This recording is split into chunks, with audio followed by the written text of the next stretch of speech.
Invincible के season 2 का trailer release हो चुका है। अगर आप लोग भी अभी तक अंडरग्राउंड रह रहे थे, गुफा जंगलों में रह रहे थे, आप लोगों को कुछ नहीं पता कि ये इनविंसिबल क्या चीज है, तो जिन लोगों ने इस सीरीज को ऑलरेडी देख रखा है वो भाई लोग कमेंट करो, ताकि जिन लोगों ने नहीं देखा है उनको पता चल सके कि ये सीरीज कितनी ज्यादा ऑसम है। तो चलो भाई लोग, जिन लोगों ने इस सीरीज को नहीं देखा है वो लोग देख लेना, और जो ऐसे फ्रेम बाय फ्रेम ब्रेकडाउन देखना चाहते हैं तो वीडियो के एंड तक बने रहना। सबसे पहले टीजर में ही इन दादाजी ने बोल दिया था कि विल्ट्रामाइड वर्सेस विल्ट्रामाइड होगा, तो बहुत सारे लोग ये सोचने लग गए थे कि ओमनी मैन वर्सेस इनविंसिबल होने वाला है, लेकिन यकीन करो ऐसा कुछ नहीं होने वाला है। एटलीस्ट इस सीजन में तो ऐसा कुछ देखने को नहीं मिलेगा आप लोगों को। ट्रेलर का फर्स्ट शॉट तबाह हुई बिल्डिंग्स हमको दिखाई जाती है। अगर आप लोगों को याद हो तो सीजन 1 की एंडिंग में ओमनी मैन और इनविंसिबल की लड़ाई हुई थी, जहाँ पे दोनों बाप बेटों ने मिलकर शिकागो का आधा शहर साफ कर डाला था। लेकिन ये फुटेज उस वाली सिटी की नहीं है, क्योंकि हम अगले ही पल देख पाते हैं कि शिकागो सिटी की बिल्डिंगें रिकंस्ट्रक्ट होना चालू हो चुकी है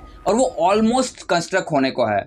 उसके बाद हमको वो जगह दिखाई जाती है जहाँ पे ओमनी मैन ने ऑलमोस्ट इनविंसिबल को मार ही डाला था। उसके ब्लड के चिन्ह अभी भी उस जगह पे थे।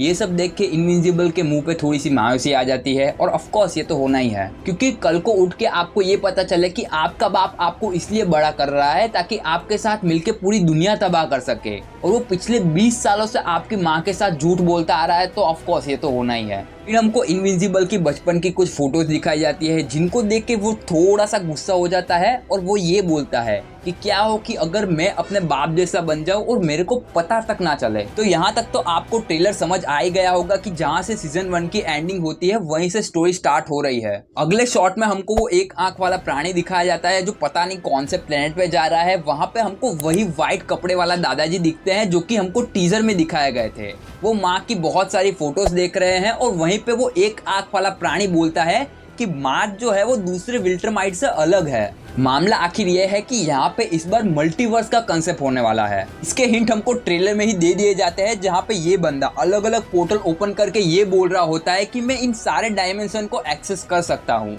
और प्रोबेबली ये सीजन 2 का मेन विलन भी हो सकता है। ये लोग कोई मल्टीवर्सल मशीन ऑन करने वाले होते हैं, तभी वहां पे इनविंसिबल आ जाता है। फिर इनकी फाइटिंग का सीन हमको दिखाया जाता है, तब भी हमको अलग अलग विलेन दिखाए जाते हैं जो कि मार्क के साथ फाइट कर रहे हैं, लेकिन तभी एक विल्ट्रामाइड दिखाया जाता है। लेकिन टेंशन लेने की कोई जरूरत नहीं है, मे बी ये अपने यूनिवर्स का ना हो, कोई दूसरा मार्क इसके साथ फाइट कर रहा हो।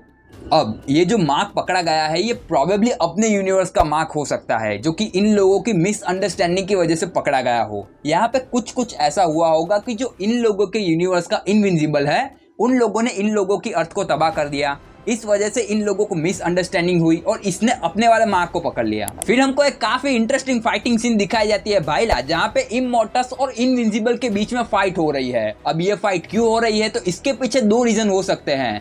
या तो ये एक ट्रेनिंग का हिस्सा हो, या फिर ओमनी मैन ने जो इमॉर्टस के साथ पिछले वाले सीजन में किया है उसकी वजह से इसको विल्ट्रामाइड पे भरोसा नहीं रहा है। और फिर आगे हमको इस ट्रेलर का सबसे अच्छा सीन दिखाया जाता है, जहां पे ओमनी मैन ब्लैक होल के सामने खड़ा है और वो इवेंट होराइजन के अंदर खड़ा हुआ है। जिन ज्ञानी लोग को नहीं पता कि ये इवेंट होराइजन क्या है, तो ये ब्लैक होल के आसपास की एक रिंग होती है जहां से कोई भी मैटर वापस नहीं आ सकता है। अगर उसको वापस आना है तो पता नहीं उसको 10-20 कितने स्टारों की एनर्जी लगेगी। इससे आप अंदाजा लगा सकते हो कि एक विल्ट्रामाइड कितना पावरफुल होता है। फिर हमको एक चश्मे वाला प्राणी फिर से दिखाया जाता है, जो कि वही लोहे का सूट बूट पहन के वापस से आ जाता है एटम यू के सामने लड़ने के लिए। भाई वो बंदी मैटर को मैनिपुलेट कर सकती है। किसको? मैटर को मान लेगी और आवाज भी नहीं आने देगी। एक मिनट,